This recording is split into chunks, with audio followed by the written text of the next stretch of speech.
Hi everybody, Dr. Samantha Luther here, and pediatric and family chiropractor in good old Lincoln, Nebraska. And today bringing you a webinar on torticollis, cranial shape, and helmets. So if you're a parent right now of a little one and you're going through this, or you're looking at ways that maybe you are going to be having a baby soon and you've heard of these conditions and you want to know what it's about, what's going on, if it happens, what can I do about it. I'm just going to be really bringing you guys a lot of education here. And like I say, the reason I start doing these webinars is whenever a situation pops up time and time again, like this one has here recently, I'm like, okay, we need to do a webinar on this. We need to educate people. We need to get this information out to everybody. So I've been seeing a lot of kiddos with some of this torticollis, these little itty bitty babies going on with the torticollis and some cranial shape issues, and just how to address it, what we do from the standpoint of a chiropractor, and just kind of we'll be talking about that today. This is just one of the few things that I talk about. I have a website that has all of my webinars on it. So anything from colic to reflux to anxiety in kids to allergies and colds and congestion and all, postpartum care, prenatal care, all of these things. So if there's something that, you'd like this today and you're like, I want to see what else she has going on out there, head on over to sjlwellness.com or my Facebook page and you can find all sorts of other webinars out there. Why I like to do these is because what I have found within my own clients is I get the term or the quote, literally quote, I wish I would have known about this sooner. I had no idea. So many times these parents within like the torticollis and the cranial shape and stuff that we're going to be talking about with that, they are just almost told to wait. It's a waiting game from these pediatricians and doctors, and it's like, well, that's kind of interesting. Not here. We are proactive. Nothing against any pediatrician or doctor. They definitely have their place with treating the kiddos. They do a lot of things that I wouldn't want to do. But with that being said, not here. We are proactive. We get to the root cause. We want to know why. We like to educate our clients on what's going on actually versus just kind of what's going on, as it's presenting. Like I say, I know there's so many parents whenever they've come in and we're dealing with this, they just some of the things they say is like, I just feel hopeless. Like I feel lost. I feel like I'm kind of being led down this, chasing a rabbit down the whole thing. And I also feel like I don't have any options for this. And being constantly told that it's just a waiting game and, let's have babe, you start to notice maybe some torticollis going on. We'll talk about what that is actually, or like the cranial shape flattening on one side of the head.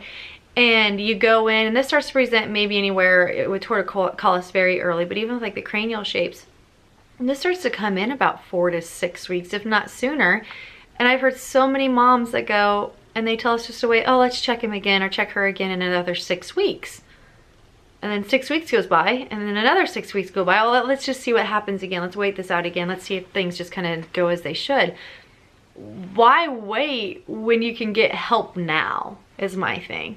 And so my goal here with this video is to educate you, empower you, and then that way you can make your own, then you're knowledgeable on this. You can make your own decision and whether you act upon it or not, but at least now you have like the information. So with once again, what's going on, what is like literally actually going on versus how it's presenting. And this is where we're gonna get a little bit nerdy on you, and we're gonna dive into neurology, because the neurology of what's going on here is something that you might, the neurology, what? We thought it was just like muscle tightness or muscle tension. Yes, it is. But that muscle has a nerve flow going to it from the brain to the body, because our nervous system actually controls everything in our entire body. So those nerves are going to control how those muscles are firing, how they're tightening, how they're becoming spasmed, and how that torticollis might arise. So once again, here to educate, empower, let's get to it. So what is torticollis? Torticollis is it's a presentation, which actually there's a couple muscles involved here, but how it presents is you have a head tilt. You're gonna start to notice that your baby likes to tilt to one side or more so to the other. They like to look to one side or more so to the other. You're also gonna notice more nursing issues if they like to latch to one side versus the other. They're gonna hate tummy time. They do not wanna be on their tummies because the muscle that's impacted, for them to raise their head, it's just gonna spasm and get even worse.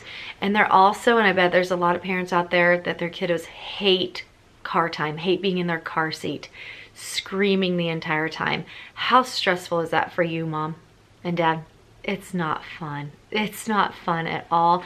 It's like, how can we, let's start sharing with you guys how we can make this better, how we can make this baby more comfortable and not so tense. A lot of these babies are super tense and super stiff. They'll even present with like uneven facial features, like one eye might be kind of, or forehead might be coming forward a little bit more, so that makes it even look like one eye is closer, as you can see even with myself, or one's off just a little bit. And so there's just a lot that's going on there, but it all boils down to, like, you always hear of like this muscle tension issue. It's actually a nerve stress issue. The nerve going to that muscle that tells it to activate, contract, or relax is always kicked on. It's always firing. It is not happy. So like, we are diving deeper into this, like, here's the muscle area. Yeah, we get that. It's spasming and it's tight. We get that. But why? Why? Let's peel that layer back and let's get to the neurology of that. Another presentation that we're going to be talking about is like the primary one. So like, your kiddo is either going to be, it's always going to be tilting to one side and then tilting away from the side that it's at. So if it tilts this way, it'll want to go this way. And so you might notice your kiddo doing that, and that's just going to be a little bit of a torticollis issue that we have going on. And the reasoning behind that is those two muscles that get tensed and tight, and it's due to like the irritated nerve and that nerve stress. Well, that nerve is actually called our spinal accessory nerve. It is a cranial nerve, actually. So whenever we think about our brain and our spine, most people think like our brain's there, spinal cord comes down into the spine, and all those nerves kind of come out if you've seen like a chart or something. Well, we actually have 12 cranial nerves that originate in our brain, up in our cranium, and exit out different, foramen, which are actually holes. That's a big fancy scientific word for you today, that come out and innervate, which means give supply to all sorts of other different things. And the one that we're going to be talking about today is that spinal accessory nerve. And it innervates a couple of these different muscles, one of them being this big, you can see like this big muscle right here on me. So if you can imagine, if that's tight and constricted, that's immediately going to pull and cause my head to go this way, and then the other muscle involved is going to tighten, constrict, and cause my head to turn that way. So that's what's going on with these little babes down here. And so it is very stressful and very tense and very painful for them. They don't like it at all. And so whenever you think about nursing issues, if they're wanting to turn this way and you go to switch to the other side, they're not wanting to turn this way. So that makes it very, very difficult for them. And then it makes it frustrating on you, Mom, because you're like, what's going on? Like, and then like, mom guilt's the worst thing. Don't ever give in to mom guilt. You're doing the best you can with everything that you got, and that's why I'm here to help you guys. But if that nursing issue becomes more of a problem and more of a stress, mom's gonna be stressed, and that's gonna factor into baby too. So just with even that little bit of neurology that I just gave you, and learning where that spinal accessory nerve comes out of and the muscles that it innervates and takes and supplies its power to, us as chiropractors, we are nervous system doctors. That's what we take care of. That is our bread and butter. So if we can get that nerve stress under control, that nerve is going to become less stressed. It's going to become less spastic, less tense, and that's going to alleviate for that baby. So with torticollis and always wanting, that turning, and they're going to be kind of stuck in this position, you can imagine then as they're laying down, and really pay attention, like if your kiddo's just laying flat on their back or in their car seat, always notice if they're turning more to one side. Always pay attention to that, or if they're able to stay more centralized. Same thing with your breastfeeding. If they're always wanting to latch to one side or not, keep note of that. Write a journal. Keep a little notepad beside your chair that you do all this on. That just kind of helps you. There becomes mom brain there. You're thinking about a lot of things. So to remember, if like the little baby turned their head one way versus the other way one night, just kind of keep mental note of that, or otherwise actual notes of that.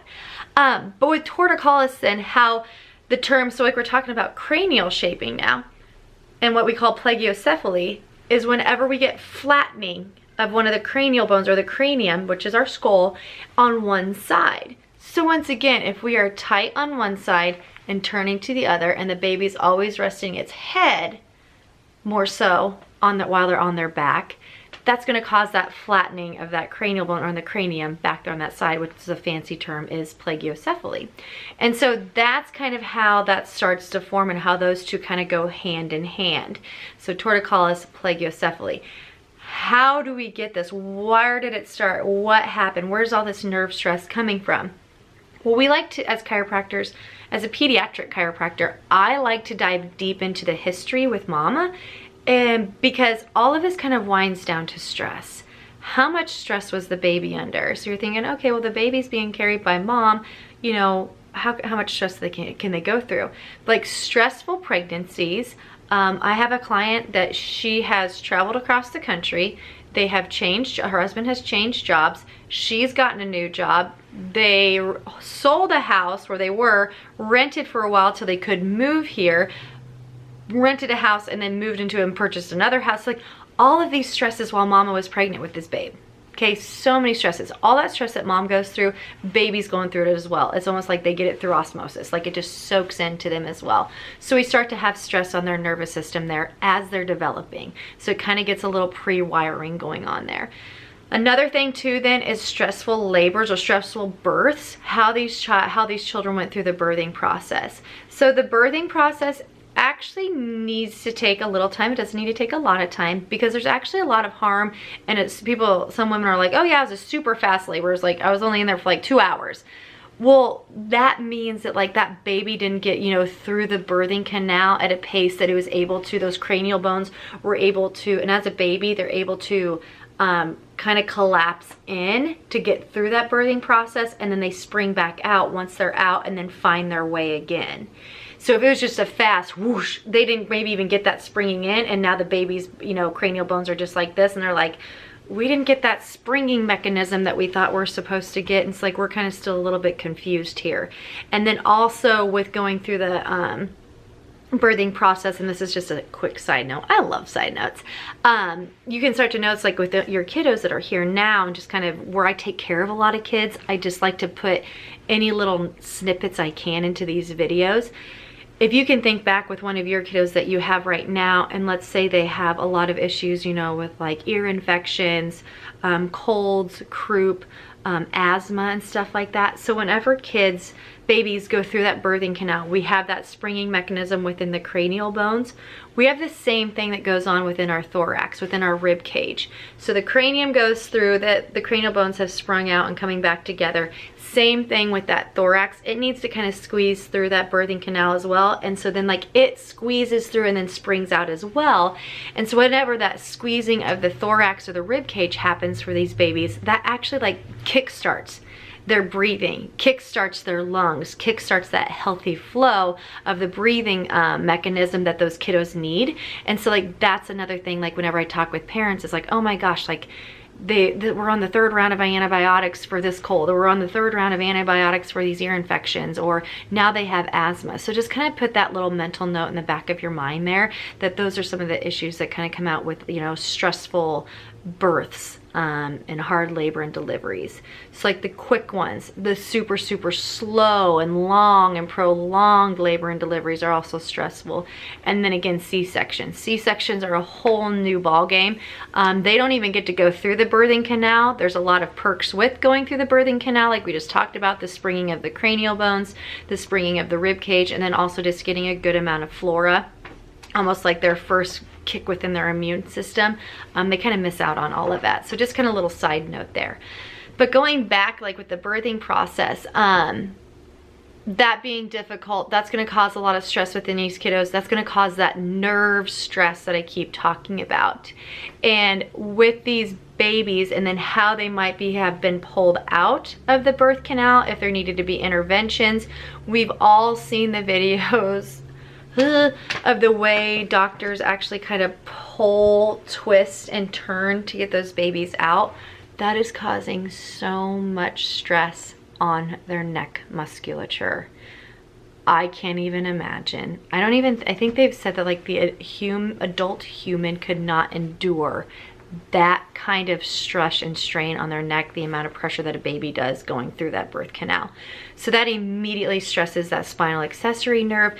That can cause all sorts of these issues, from the torticollis to the plagiocephaly. So that's just where we kind of dive deeper. We get to the root cause as chiropractors. That muscle that's tight and tensed, its nerve supply is coming from the nervous system. As chiropractors, we focus on the nervous system, finding those stressed out spots, alleviating the stress so that body can heal, produce, relax as it should.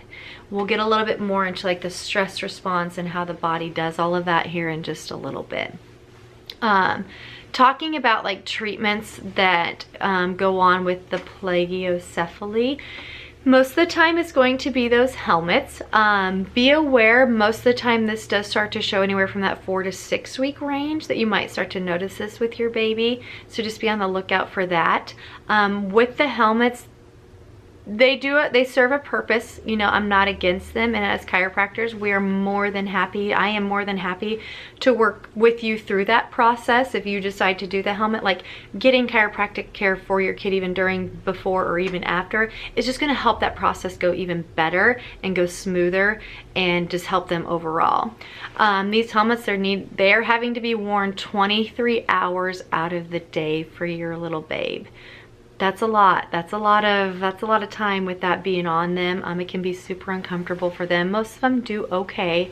But once again, if we got started with the chiropractic care way sooner, the helmet might be even completely avoided, which is my ultimate goal, and we have many cases of that. Or like I say, otherwise just helping that journey along.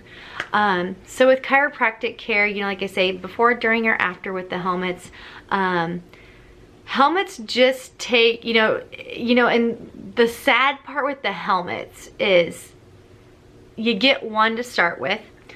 If your kiddo then kind of transitions or grows too fast or something like that, they have to get a second one later on. That can be really disheartening. So once again, getting to the root cause is ultimately important, so we can almost avoid even the first one, if not the second one.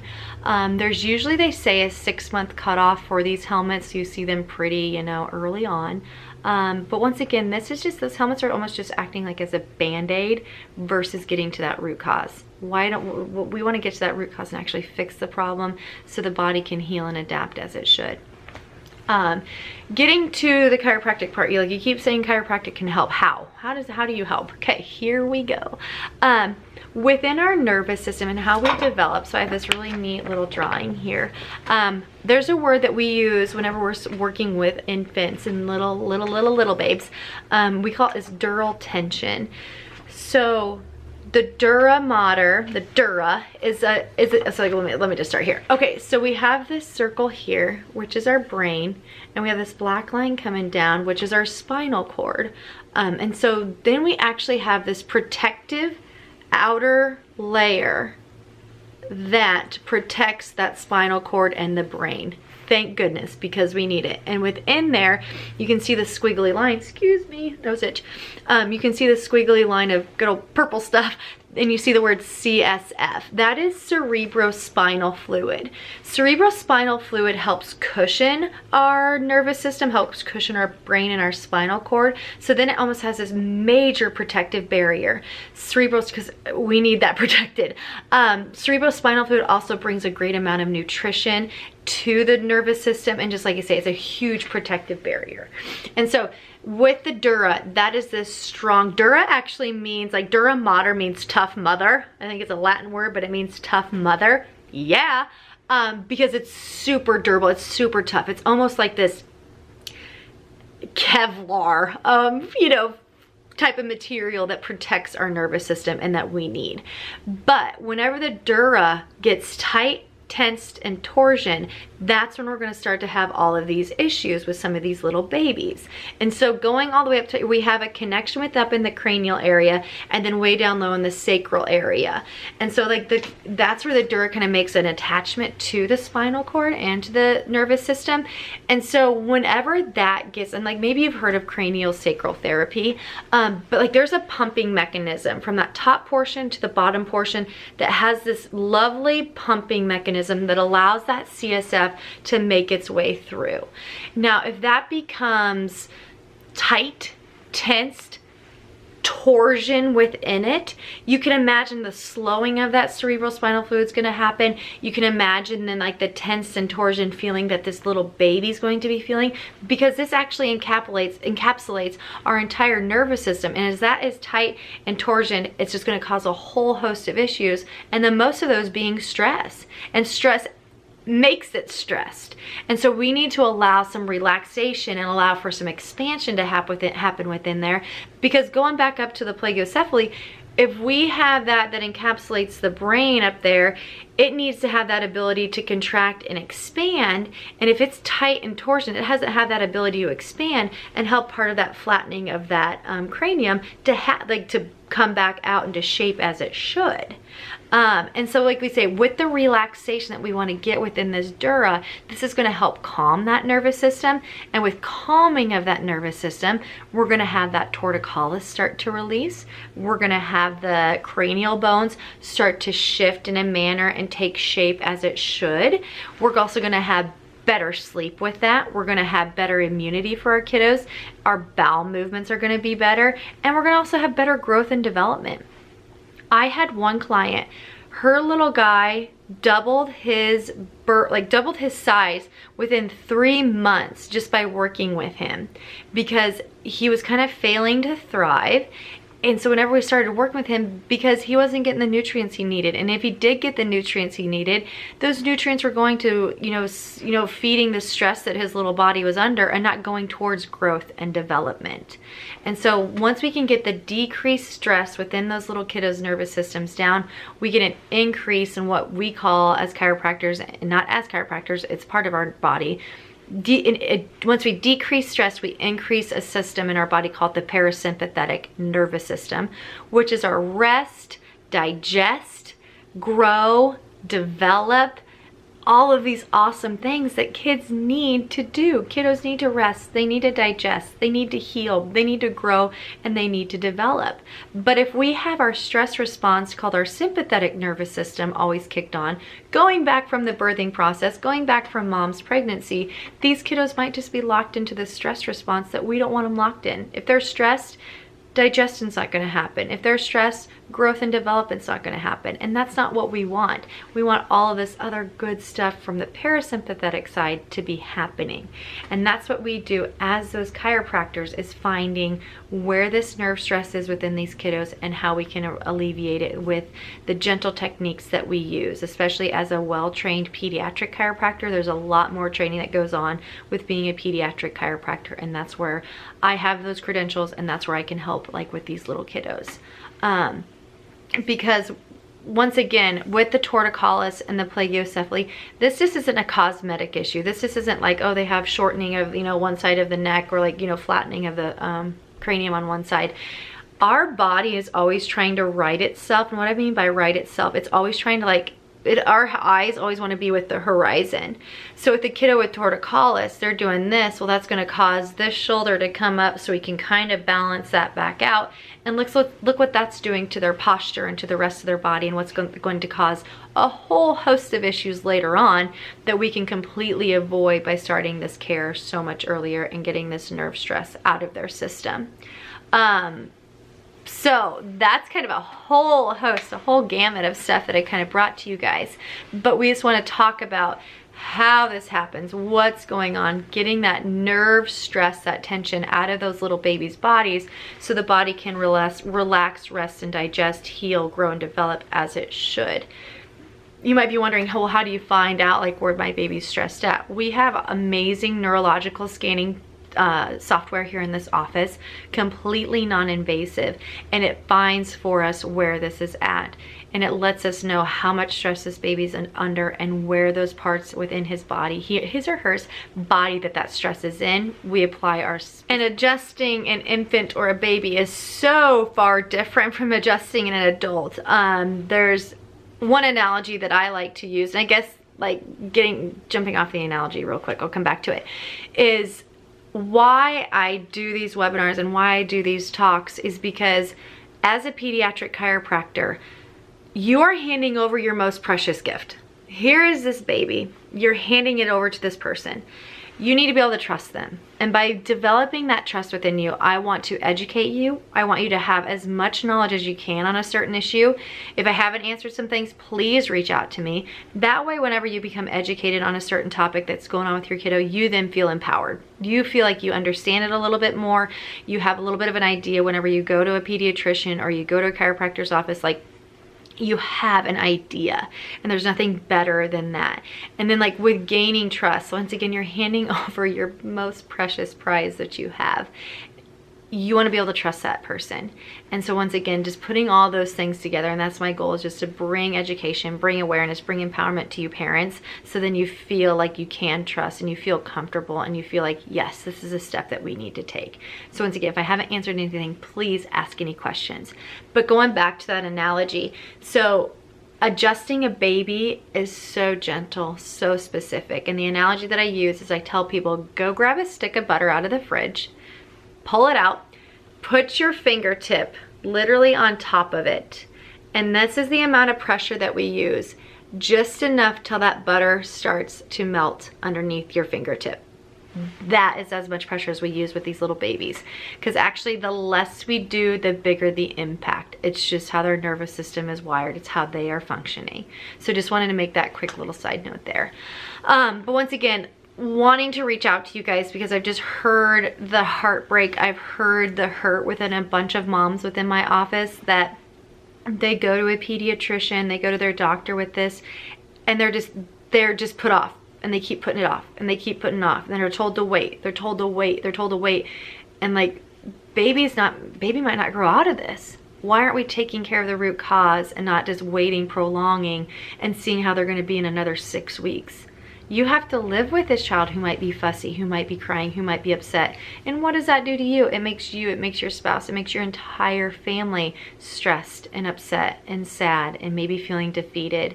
You know, mom guilt's one of the hardest, you know, things out there. And like and you have mom gut too. Like, trust your mom gut. If like you don't feel like you're getting the answers from somebody, do not back down.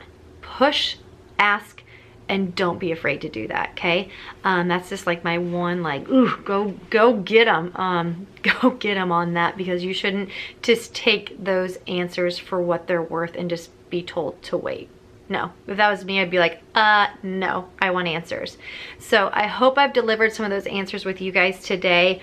Another thing I just want to quickly touch on, if you guys are doing therapies with an OT, PT, any of those things, keep doing it. Collaborative work is great. The stretching that you might be doing, the exercises you might be doing with your kiddo, that's fine and dandy. Like, share this video with your PT or with whoever you're doing your therapies with, because once we can get to the neurology and making sure the neurology of this kiddo is functioning as it should, those stretches are going to do a little bit, but we're still not getting to the root cause. And collaborative work, I work with a lot of PTs, like, they're fantastic. But like that collaborative work, if we don't take care of the neurology, some of that other stuff will work, but maybe just not to the extent that it could. You know, it might get you to 70%, let's get you to 100%. So I hope I brought some light to you guys on this. If you have any questions, please, please, please reach out to me. I'd be so happy to work with you guys. And my number is 402-432-7702, or my email is sjlwellness@gmail.com. Would love any of your questions, thoughts, concerns, and we will go from there. Thank you so much for listening, and we'll be with you next time.